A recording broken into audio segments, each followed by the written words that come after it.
Apa hukum berkupul tapi tak pergi jauh? Couple je tak pegang-pegang. Tak keluar berdua, cuma call tiap malam je. Tak buat apa pun, janji jaga batas. Bro, sis, Allah nampak tau. Bukan tunggu kau buat dosa full package baru dikira berdosa. Ramai orang tanya, apa hukum berkupul? Kalau tak pergi jauh? Maksud dia tak sentuh, tak keluar berdua, cuma call, message, repeat sampai subuh. Katanya halal sebab niat nak kahwin.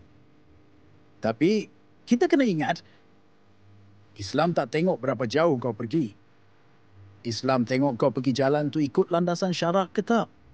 Berkupul ni, tak kira tak sentuh, tak kira call je. Tak kira bincang pasal masa depan je. Kalau kau dah mula rasa suka, rindu, khayal, tu semua pintu fitnah. Nabi Muhammad ada pesan, bila lelaki dan perempuan berdua-duaan, syaitan adalah orang ketiga. Zaman sekarang, call tengah malam pun kira berdua-duaan versi digital. Voice note bergetar iman pun kira zina telinga. Tak buat zina besar, tapi bermain di tepi gaul. Lama-lama, tergelincir juga. Ada orang kata, tapi kami saling ingatkan solat. Dia baik, selalu tegur saya.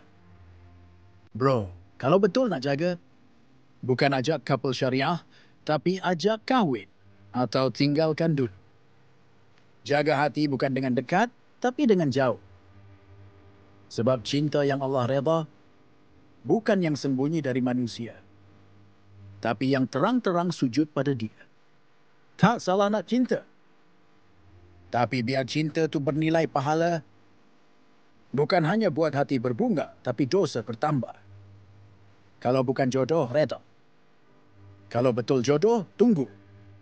Kalau tak sanggup tunggu, belum layak bercinta. Couple tak pergi jauh.